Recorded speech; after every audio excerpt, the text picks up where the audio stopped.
Saya sebagai alumni Bela UGM, saya alumni UGM termasuk pengacara. Kami dari beberapa alumni UGM bersepakat untuk lawan Roy Suryo. Karena Roy Suryo CS ini mempermalukan UGM. Ia lahir dari UGM.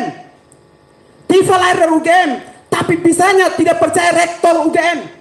Mempermalukan UGM. UGM itu kampus ternama tapi dipermalukan oleh Roy Suryo CS.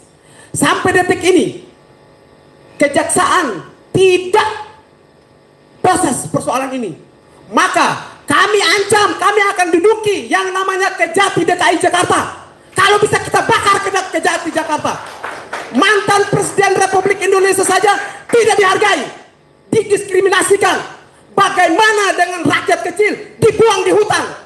Ini ancaman, ancaman keadilan, ancaman daripada hukum kita.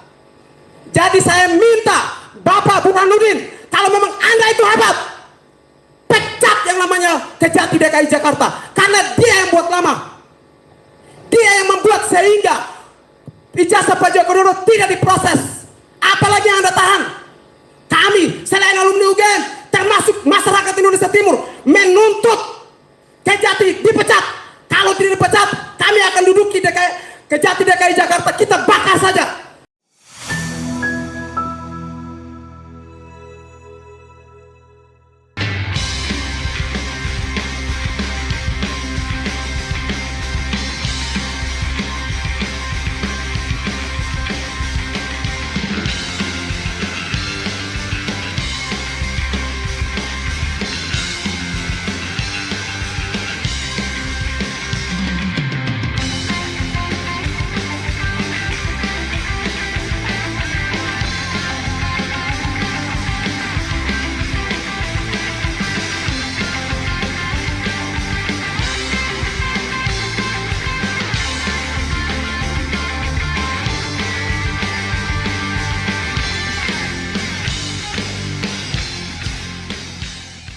Ada beberapa hal yang ingin kami sampaikan dalam kesempatan ini.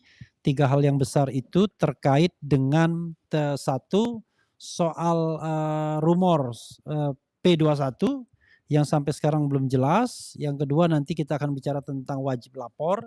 Dan yang ketiga update dari Mas Roy Suryo.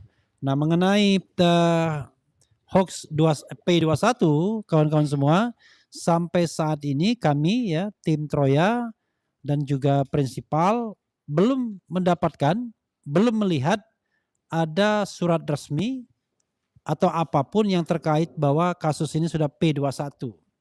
Jadi sebagai orang hukum kita tidak bekerja berdasarkan spekulasi karena itu akan menentukan langkah-langkah kita selanjutnya. Jadi kalau ada termul mengatakan sudah P21 wajib ditahan dan lain sebagainya, itu adalah provokasi yang tidak didasarkan kepada sebuah surat yang resmi, nggak jelas. Jadi selain memprovokasi itu tidak boleh, harusnya ya harus punya dasar yang jelas dan kuat. Nah, kita sudah punya format mengenai P21 sebenarnya. Kalau misalnya P21 harusnya seperti ini yang kami dapatkan dari kejaksaan ya. Ini salah satu kejaksaan negeri ya di Republik Indonesia tentunya. Jadi kalau misalnya kita mau P21 di sini dikatakan ya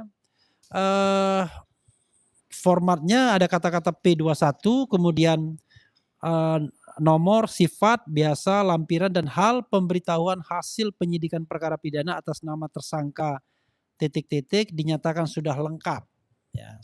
Kemudian yang terhormat pihak kepolisian. Jadi ini surat dari kejaksaan kepada kepolisian. Lalu memuat dasar hukumnya, undang-undang, apakah itu KUHP yang lama atau KUHP yang baru, kemudian Undang-Undang 16 tahun 2004 tentang kejaksaan, kemudian berkas perkara nomor berapa, kemudian hasil penelitian berkas perkara oleh penuntut umum yang menyimpulkan bahwa hasil penyidikan telah lengkap. Kemudian poin 2-nya, kawan-kawan semua, ada dikatakan sehubungan dengan hal tersebut diberitahukan bahwa hasil penyidikan perkara pidana atas nama titik-titik-titik dinyatakan sudah lengkap. Ada statement seperti itu. Kemudian poin 3-nya sesuai dengan ketentuan pasal 61 ayat 4 Undang-Undang nomor 20 tahun 2025. Ini yang KUHP yang baru ya. Kalau KUHP yang lama tentu pasalnya pasal 138 ayat 2 ya. Penyidik diminta untuk menyerahkan tanggung jawab tersangka dan barang bukti kepada penuntut umum guna kepentingan penuntutan. Jadi kalau KUHP yang lama pasal 138, 39, 140 yang harus kita perhatikan. Kalau KUHP yang baru pasal 61.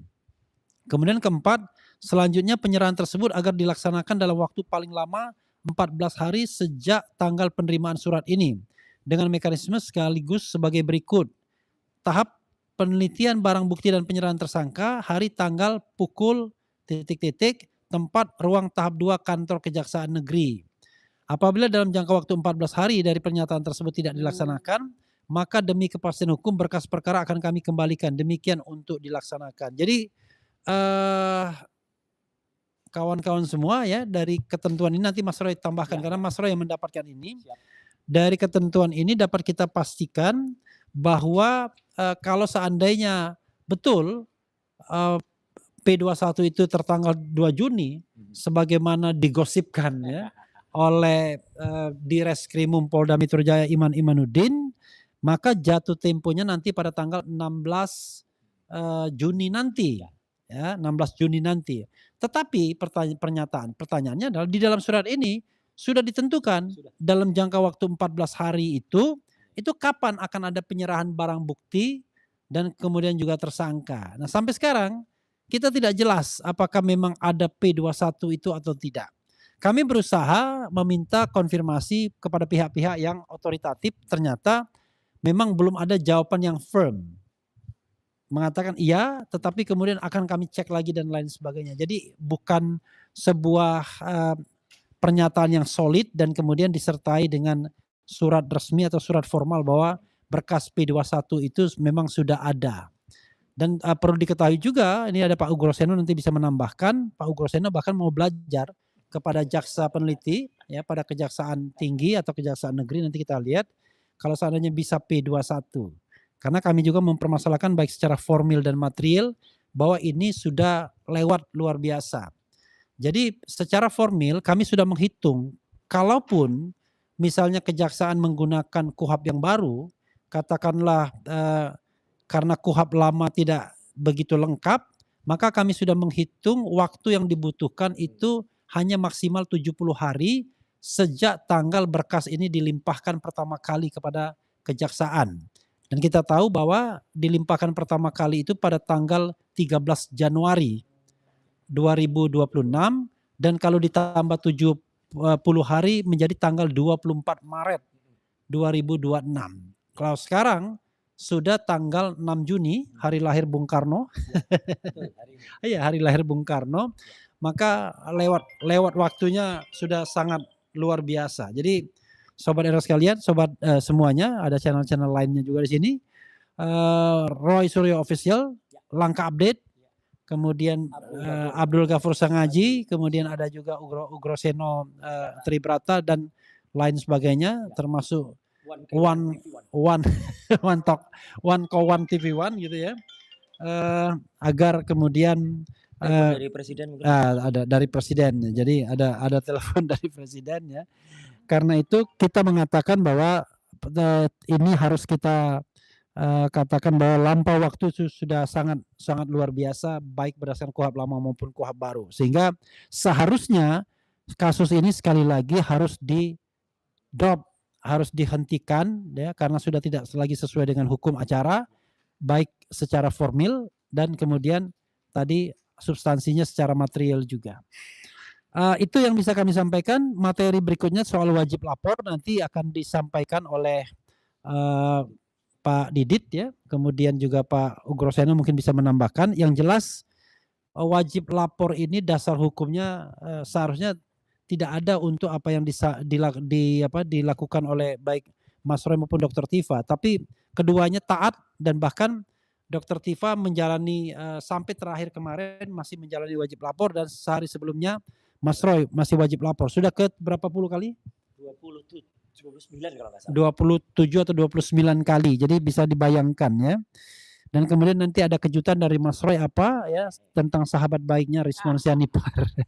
Biar tidak hoax ya, kita akan putarkan pernyataan dari salah satu termul, salah satu pendukung yang mengatakan hal sebagai berikut. Kita dengarkan ya, gini. Sampai detik ini kejaksaan tidak proses persoalan ini. Maka kami ancam, kami akan duduki yang namanya Kejati DKI Jakarta. Kalau bisa kita bakar Kejati Jakarta. Mantan Presiden Republik Indonesia saja tidak dihargai, didiskriminasikan. Bagaimana dengan rakyat kecil dibuang di hutan? Ini ancaman, ancaman keadilan, ancaman daripada hukum kita. Jadi saya minta Bapak Burhanuddin, kalau memang Anda itu hebat, pecat yang namanya Kejati DKI Jakarta, karena dia yang buat lama, dia yang membuat sehingga ijazah Pak Joko Widodo tidak diproses. Apalagi yang Anda tahan. Kami selain alumni UGM termasuk masyarakat Indonesia Timur menuntut Kejati dipecat. Kalau tidak dipecat, kami akan duduki Kejati DKI Jakarta, kita bakar saja. Oke ya, itu soal ancaman menduduki Kejati dan kemudian meminta pemecat Kajati. Dia bilang Kejati terus ya, Kajati. Orangnya perlu disebut nggak? Nggak usah. Jadi kita yang paling penting bahwa itu tidak hoax ya, itu pernyataan yang memang dibuat oleh mereka para termul ketika melakukan press conference. Di sisi lain ada juga permintaan agar ditahan. Jadi itu juga disampaikan oleh kalau ini jelas ya, karena Ade Darmawan kan sebenarnya pihak pelapor kan. Ade Darmawan yang mengatakan karena ini sudah P21. Bukan. Ade Darmawan ini bagian dari Pradi Bersatu, saya anggap begitu aja. Ya kan. Jadi ya Pradi Bersatu. Jadi Ade Darmawan itu kemudian mengatakan karena ini sudah P21 maka tersangka sebaiknya ditahan.